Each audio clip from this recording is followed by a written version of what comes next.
G'day guys, before we get into the video, I just wanted to let you know there is a little bit of technical glitchiness with this video. We're using a new software to record content like this in live streams, and it is a little bit glitchy. You will still enjoy the video, a game preview with Ben from the Hoops crew, but I just wanted to let you know, and hopefully in the future we won't have this same issue. Cheers. G'day guys, and welcome back today to another video on the Freo Faithful channel. Today I have a very special guest. We have Ben from the Hoops crew to cover the Geelong game. Ben, thanks for joining me. How are you? Drewzy, thanks for having me, mate. I'm excited. I was hoping to have footy back last week, but unfortunately the Cats had to wait a week, so I cannot wait for Saturday afternoon to play your mob down in Geelong. It's nice to get a home game to start the season. Probably would have been 0-1, but I don't know. I'll give you my thoughts as we go along, but could be an even one, this one. Yeah, do you feel like you're more primed now that you've had that week off and you haven't had to go up and play the Lions, or did you want to get that one up, underway? How's that sort of sat with you? Yeah, I was thinking about it a little bit. I don't know. I guess the coaches and the fitness staff get the players absolutely primed and ready to go for their first game, and you sort of, I don't know, what do you do in the next 7 days? You sort of just do intra clubs and match sims, and I don't know, it's not quite the same. And so I don't think it's a massive sort of issue. I know we did reasonably well with the uncertainty and the chaos in 2020 during the COVID era, where you didn't know when you were playing, who you were playing, or how, what venue. So I think we'll be okay. I'm just glad that if we were playing a different team interstate, I would have been a bit more concerned. But because we're back at home, I think that's probably the best case scenario for us. I don't know what it means for your guys playing us fresh, I guess.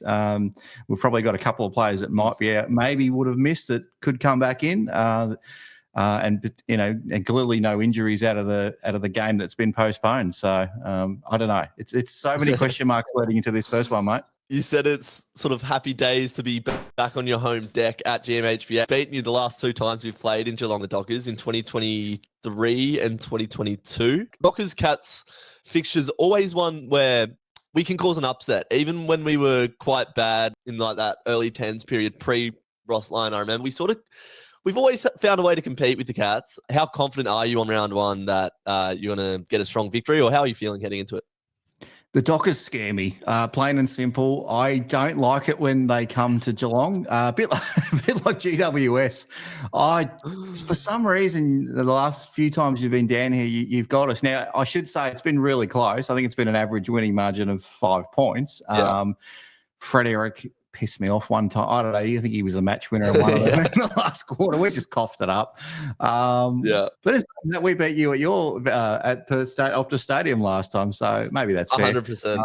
Yeah. But you have got us. You said the last couple of times. You've got us 3 out of the last 5 times as well. So going all the way back to 2015, and I'll never forget, and I'll never forgive.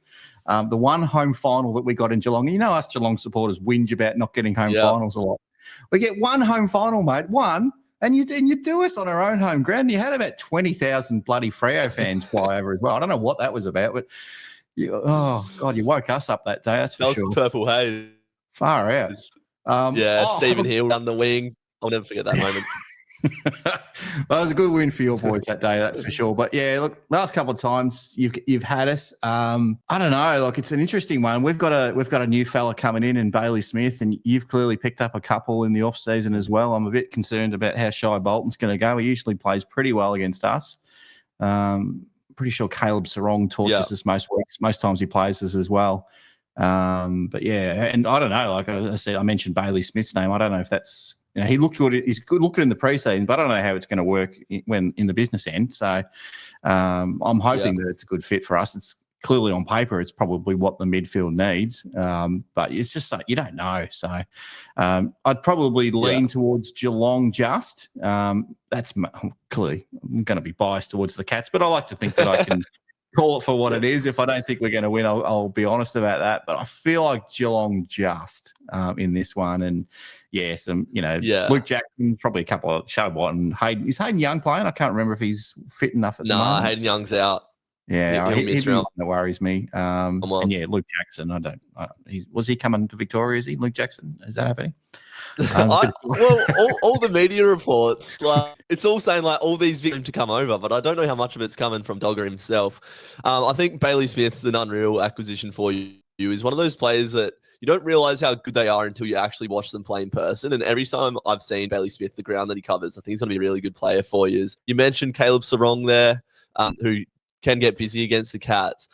What sort of areas do you feel like the Cats are strongest at and weakest at? Because when I look at Geelong, I think you got the stars all over the park, but the midfield depth, I'm not too sure on, but you just got guys in there that get the job done. Yeah, I'll start with the midfield. And it's a really interesting one because I was just looking over the stats of the last time we played you, and it's just one game in isolation, but we didn't have a bloke have more than 23 touches across the whole field. No one had more than 23 touches, and no forward had more than 2 goals. So it has been the Geelong way for a little while now. Yeah, look, Jezza will pop up every now and then, kick 50 goals in a game.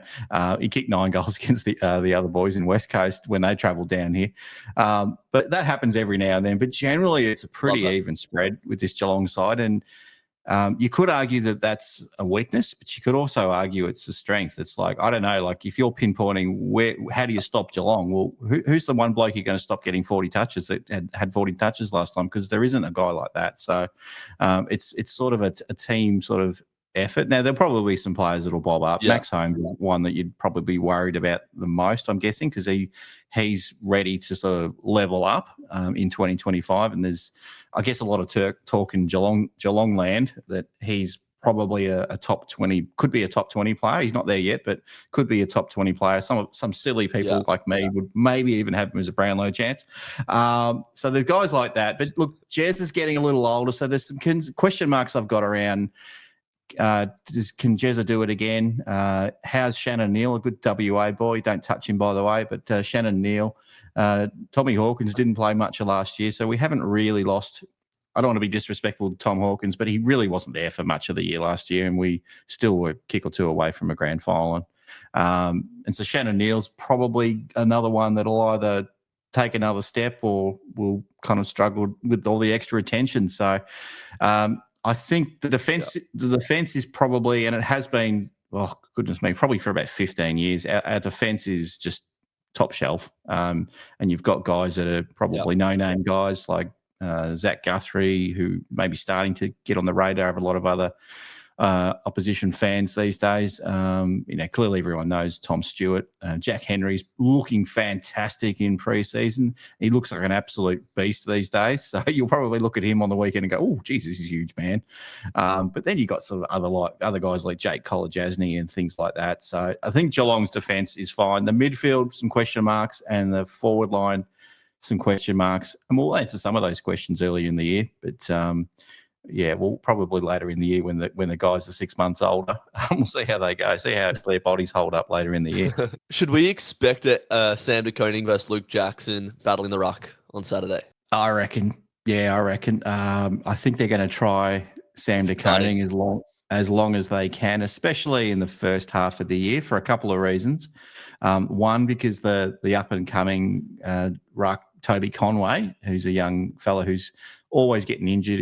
He did his back coughing in bed the other few weeks back, so he can't help himself. He's always on the injury list. But another older fella, the opposite side of it, Reece Stanley, I think Geelong will probably manage him through the year, and he's one you don't want to run into the ground the first 10 weeks of the year. You're going to save someone. Not that he's the best ruck in the land, but I would probably get games into younger guys now, and then maybe save Reece for a little bit longer. And if you pull in case of emergency, if you need a big, strong body ruck come finals time or late in the year to get into finals, then that's what you're going to need. So I don't think we're going to play 23 games into Reece Stanley at all. But Sam De Koning for sure. I don't think he's a good ruck, but I think if anything, turn him into a forward. But because we don't have a lot of depth there if Jezza or Shannon Neal go down. Yeah, he's versatile with Sam De Koning, and if he can play anything like his brother, he'd be a pretty handy ruck.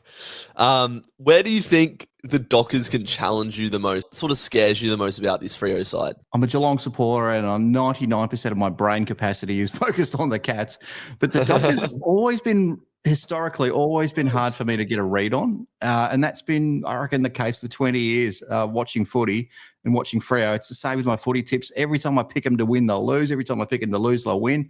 I just cannot get a read on them. And that's the same when we play them as well. In game, like, oh yeah, last time we play you guys, we get kicked 4 goals to get a 23-point lead early, and then thought we had the game in the bag in the first quarter, and then you just come back again, and then I don't know, it's just lead changes 3 times. I just cannot figure out whether what you guys are about. Clearly, you've got absolute A graders in your side, and there's a lot of talk, even in Victoria. Well, we're both Victoria now, but I'm hearing a lot more talk about Freo being one of the few teams that could go all the way in 2025. I mean, there's a whole lot at this point of the year, but Freo are a side that if they can put it all together, there's a few additions you've added, and clearly, hopefully, they'll work out for you. But Shai Bolton being one that could probably take the next step, help Freo take the next step. But you weren't far off the finals last year. I think you might have had a loss late in the year that knocked you out of the 8. Possibly us that you were supposed to win. I can't think of it. No, yeah.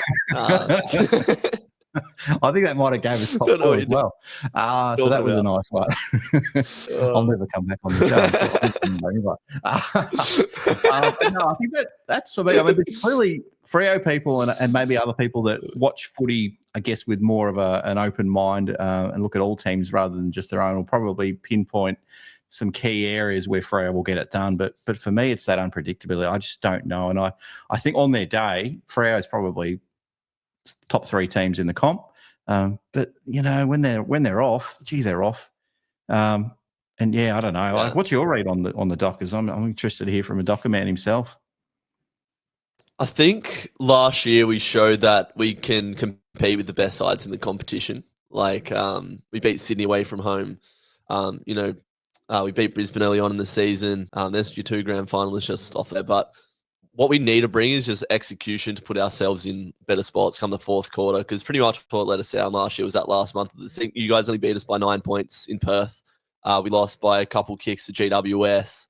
And that Essendon game, we never should have lost that, but we lost by a point. So it's just that final piece of the puzzle, I think. And I think that's what Shai Bolton brings, is that sort of X factor in the forward line that can take games away from teams. And then also just staying injury free. Like in that last month of the season, we didn't have our best key forward, our best or our ruck. So I think we have everything we need to take it out this year. But having said that, you see, and as a Geelong fan, you'd know with that last premiership, like sometimes you got to go through a few prelim losses and, go out in semi-finals or whatever it is and actually learn how to lose to eventually get that grand prize. And that's what happened with Brisbane last year as well. But then again, you've got teams like Melbourne who just popped up out of nowhere and won a flag. So I don't think there's any criteria necessarily to go through to win a flag, but all that finals experience does help. Well, you're definitely due, because in 2015 was the last GF grand final against the Hawks, and at one point you looked like you were going to take that one until the Hawks kind of ran over the top. But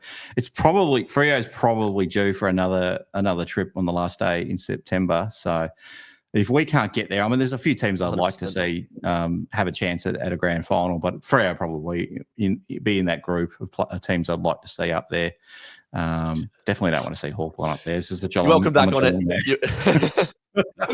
You're welcome back anytime for saying that. Thanks for that. I think Geelong will go really well this season. In my ladder predictors, I've sort of had Jizz finishing top 1 or 2. I think just expect to pop up last year, and then you showed the strength of your squad as a whole, and coached by the best coach to ever do it, probably. I'm a big fan of Geelong. I think the addition of Bailey Smith, the growth with guys like Ollie Henry, Maxie Holmes, just so many great role players across the park. I think you'll be a tough side to beat all year. I've actually got you in my grand final prediction this year, going up against Brisbane. But that'll be epic. Brisbane-Geelong prelim rematch. I don't think it'll happen. I think Geelong will do pretty well as well, but I feel like probably just fall short again. They're so hard to make grand finals, as you know. But God, if you make one, it's the best week ever. But then you lose it. It's like, kill me now. Kill me. Give us a prediction and give us who you think, given this matchup, could be best on ground. So I want a margin and who you think would get the 3 votes for the Cats if you win. All right, I'm going to be true to my footy tipping strategy. I'm going to be true to my strategy. I'm going to tip Geelong because they're playing an interstate team. And while Dockers have got a recent reasonably good history against us. You haven't played as much at Kardinia Park in 10 years. I think it's only 5 games in 10 years you played at Kardinia Park. And, so it's not a heat. I know COVID was in the middle there as well, but you don't seem to travel down this way as much as you used to. We love beating up on interstate sides at old cold Geelong, Kardinia Park Stadium. I think Geelong get it done. I feel like it's going to be really close, though, for most of the game. Cats probably by 20 points, I'd say. But I don't think 20 – I think the 20 points might be a bit flattering for the Cats. I think it'll probably be a goal in it for most of the game until maybe the last few minutes of last quarter. 3 votes. Geez, I want to be a bit sexy here and say Bailey Smith in his first game. Just a bit of a throwback to 10 years ago when – Dangerfield debuted for the Cats after crossing over from Adelaide and just absolutely tore it up. I think it was against the Hawks and had about 40 touches and kicked a couple of goals. I reckon we're going to see that again with Bailey Smith on the weekend. So he's just going to absolutely go bonkers and have 28 and 3 goals or something like that, and just go clearance after clearance, and it's going to be glorious. And then probably next week do a knee. I don't know. It's probably. I hope he doesn't, but he's just going to have. The lids is going to go off, and we're all buying Bailey Smith Guernseys and headbands, all this sort of stuff, and then it all just comes crashing down a week later. But that's for me. 3 votes for us. But if for you guys, I think it'll be Sarong again. I think he'll have another great game. I don't think we've got the answer for him, and I think he's going to get even better. How many years has he been in the game now, Sarong? Roughly 8. Yeah, about that, something like that. Not quite 8. I reckon he was drafted at the end of 2018, 2019, but he's a 3-time best and fairest. I think he's made the All-Australian side twice, and he finished top 5 in the Brownlow last year. So we've got a good one. Andrew Brayshaw has had like the perfect preseason, and he's looking really dangerous as well. Murphy Reid, we're hoping to see debut round 1 against the Cats as well. So hopefully young Murph can show up. I can't not tip the Dockers, but I think the first game of the season down at GMHBA is as tough as the first fixture gets. But I'm going to back the Dockers in to get the done. A bit of midfield dominance. Tracy kicks 5, and the Dockers win by, I'll go 3 goals as well. Well, we'll say it's so hard to pick your tips in the first week of footy, isn't it? You got no idea. Well, I don't know. Good luck to them, I suppose. Hopefully the Cats fans get up and about and bring a bit of voice, though. Sometimes we're a little bit quiet in Geelong, so if any Geelong supporters watching this video, get your ass down to Kardinia Park and let them know all about it, because the cheeky buggers have beaten us twice in a row now. So we can't make it 3 times. Can't have it. Won't have it. You'll hear me in the Joel Selwood stand. I'll be there shouting the lungs out. So if I see you at the ground, I'll buy you a pint and hopefully celebrate a Dockers win. Sounds good. Hopefully you don't win, though. Good luck. No, seriously. Hopefully you have a good season, though. Let me say that. So because I am rooting for you. I appreciate it. I do like the Cats as well. Thank you for joining me, Ben. Make sure you guys check out the Hoops crew. Link in the description for the best coverage of Geelong. The best fan coverage that they do. So, thanks for joining me, Ben, and all the best for the rest of